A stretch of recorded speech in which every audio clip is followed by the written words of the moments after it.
All ice on রাফা। মে মাস শেষ হতে হতে এই স্টোরিটা 46 মিলিয়ন বার শেয়ার পায় জাস্ট ইনস্টাগ্রামে। ইসরায়েলের গাজা আক্রমণ শুরু হওয়ার পর থেকেই গত ফেব্রুয়ারির মধ্যে গাজার প্রায় 2.3 মিলিয়ন মানুষকে ডিসপ্লেস করে নিয়ে আসা হয় সেফ জোন ট্যাগ দেয়া রাফাতে। আর বলে রাখা ভালো, এর আগে আরও এরকম 9টা জায়গাকে ইসরায়েল সেফ জোন হিসেবে ট্যাগ দিয়েছিল, আর এই প্রতিটা জায়গায় কিন্তু অ্যাটাক করা হয় কোনো না কোনো সময়। আর এই কারণে রাফাতে অ্যাটাক হবে এটাও জাস্ট একটা সময়ের ব্যাপার ছিল। কিন্তু যেই ম্যাসাকারটা এখানে চলেছে সেটা এতটাই গ্রাফিক যে এই ভিডিওতে সেটা নিয়ে কথা বলাই যাবে না cause online policies and stuff, বুঝতেই পারছেন কেন। বাট এইবার লিটারালি ফিলিস্তিনিদের আর যাওয়ার কোনো জায়গায় নাই। বাট সব থেকে বড় প্রহসনটা কি জানেন? International court of justice ICJ থেকে ইসরায়েলের রাফা অ্যাটাকের 2 দিন আগে মে মাসের 24 তারিখ রুল জারি করা হয় যেন ইসরায়েল তাদের রাফা অ্যাটাকটা বন্ধ করে। আর এই রুলিং আসার 2 দিন পরেই ইসরায়েলি বোম্বার্ডমেন্টে গাজায় প্রায় 45 জন মানুষ মারা যায়, তাও সেটা আবার আল মাওয়াসি সেফ জোনের মধ্যেই। আর অক্টোবর থেকে কম করে হলেও 36,171 জন মারা গিয়েছে গাজায়, আর আহত প্রায় 86,000 মানুষ, যাদের মধ্যে 72% নারী আর শিশু।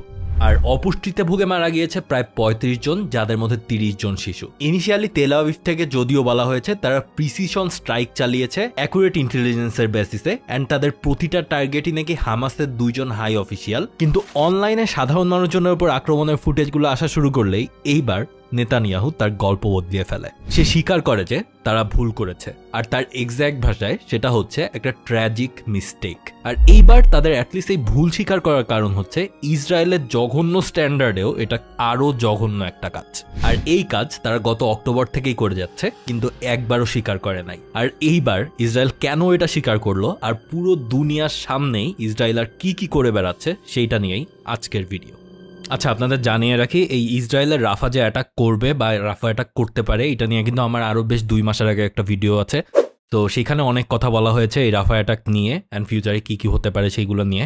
তো আপনারা সেই ভিডিওটা দেখে আসতে পারেন। আর এই কারণে আমরা অনেক কিছু হয়তো এই ভিডিওতে ডিটেলসে যাব না। চলেন শুরু করা যাক।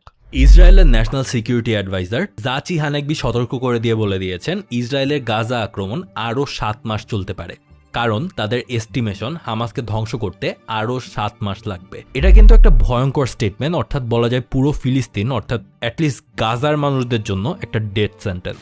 গত 7 মাসে যা হয়েছে নেক্সট 7 মাসও সেরকম চলতে থাকলে এই পুরো ফিলিস্তিনের গাজা উপত্যকা পুরোটা একটা কবরস্থানে পরিণত হতে পারবে। অ্যান্ড এই এপ্রিল থেকে মে মাসে ম্যাসাকারের পর পুরো দুনিয়াতেই পাবলিক অপিনিয়ন এখন শিফট হচ্ছে। ইউকের 56% মানুষ প্যালেস্টাইনের পক্ষে। বিশ্বাস করতে পারেন, ইউকের মতো দেশের 56% মানুষ।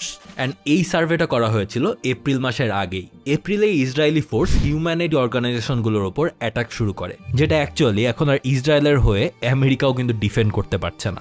আমেরিকাতে ইসরায়েলের পক্ষে পাবলিক সাপোর্ট নেমে এসেছে 32%। আর এই মে মাসের লাস্টের দিকে যখন আক্রমণ করা হয় তখন 28 তারিখ আয়ারল্যান্ড, নরওয়ে আর স্পেন অফিসিয়ালি ফিলিস্তিনকে রেকগনিশন দিয়েছে, আর 4 তারিখ রেকগনিশন দিয়েছে স্লোভেনিয়া। কিন্তু এত বছর পর এসে এখন কেন?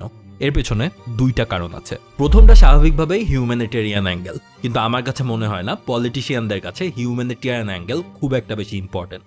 আর সেকেন্ড অ্যাঙ্গেলটা হচ্ছে ভোটস। আমেরিকায় গত 3 মাসে 1600 স্টুডেন্ট এবং টিচার অ্যারেস্ট হয়েছে প্রো প্যালেস্টিনিয়ান প্রোটেস্টের জন্য। কলম্বিয়া ইউনিভার্সিটি থেকে শুরু হওয়া এই আন্দোলন এখন ইউরোপেও ছড়িয়ে পড়েছে। পাবলিক পারসেপশন চেঞ্জ হচ্ছে, অ্যান্ড ইসরায়েল যেরকম গোয়ারের মতো আক্রমণ করছে যে কোনো দিন সেটা তার বন্ধু দেশগুলোতেও ব্যাকফায়ার করতে পারে। আর এই কারণে অনেক ইউরোপিয়ান দেশই এখন কিন্তু একটা সেফ জোনে থাকতে যাচ্ছে, অর্থাৎ তারা একটা সেফ প্লে করছে। তার মানে কিন্তু আবার এটা ভেবে বসেন না তারা এখন অ্যাক্টিভলি ফিলিস্তিনকে হেল্প করা শুরু করবে, সেটা তারা খুব সহজে করবে না। বাট তারপরেও এখানে একটা প্রশ্ন আসে, এইরকম নৃশংস আক্রমণের প্ল্যান যখন করা হচ্ছিল ইসরায়েল আসলে কি ভাবছিল যে সারা দুনিয়া তারপরেও তাদেরকে সাপোর্ট দিয়ে যাবে? ভিডিও শুরুতেই বলেছিলাম নেতানিয়াহু এই অ্যাটাকটাকে একটা মিস্টেক বলেছেন, কিন্তু তার স্পিচের পর দিনই ইসরায়েলি আর্মির মুখপাত্র ড্যানিয়েল হাগারি বলেন, We used the smallest munition we could put on our planes. Our munition alone would not have ignited a fire of this size. Something else ignited the fire. তার মানে জাস্ট দেখেন অবস্থা, এখনো কিন্তু নিজেদের ভুল পুরোপুরি স্বীকার করা হচ্ছে না আসলে। আর ওইখানে জাস্ট ইসরায়েলি আর ফিলিস্তিনিরাই ছিল না, ইউনাইটেড নেশনসের রিলিফ ওয়ার্কার্স, ডক্টরস উইদাউট বর্ডার্সের ডাক্তার আর ওয়ার্ল্ড ফুড প্রোগ্রামের মানুষজনও ছিল সেখানে। তারা দেখেছে কি হয়েছে, আর আল জাজিরার ভিডিও ফুটেজও আছে। বাট ইসরায়েলের দাবিটা হচ্ছে আকার ইঙ্গিতে হলেও যে আমরা তো ভাই আসলে অল্প পাওয়ারের বোমা মেরেছি, আগুনটা আসলে ওইখানে কেউই লাগিয়েছে, আগুন লাগানোর পেছনে আমাদের দোষ নাই। এখন এখানে কারণটা পুরোপুরি পলিটিক্যাল। ফিলিস্তিনের উপর আক্রমণ করা ইসরায়েলের প্রাইম মিনিস্টারের পাওয়ারে টিকে থাকার জন্য একেবারে মাস্ট।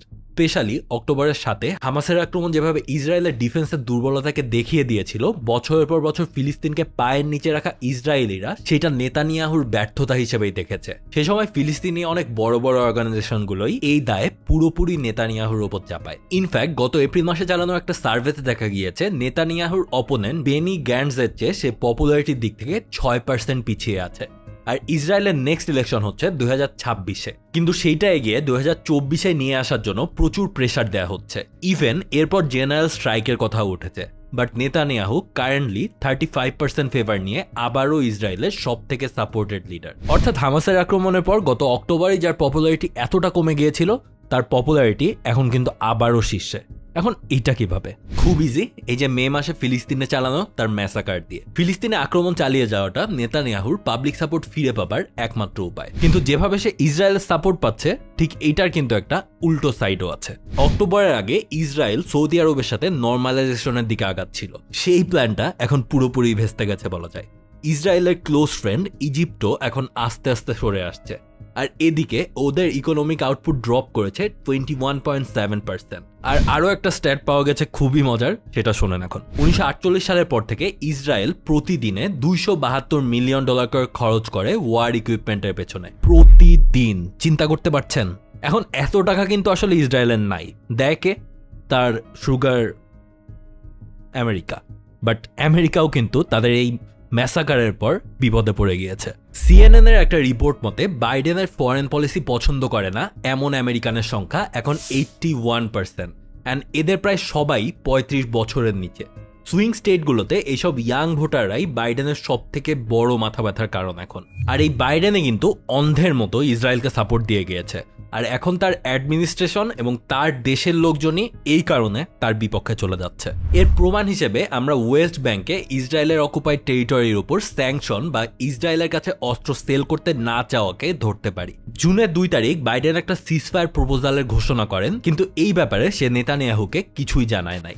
অর্থাৎ নেতানিয়াহুকে না জানিয়েই ইউএসএ কিভাবে সিজফায়ার একটা ডিল করতে পারে, I don't know, we don't know yet.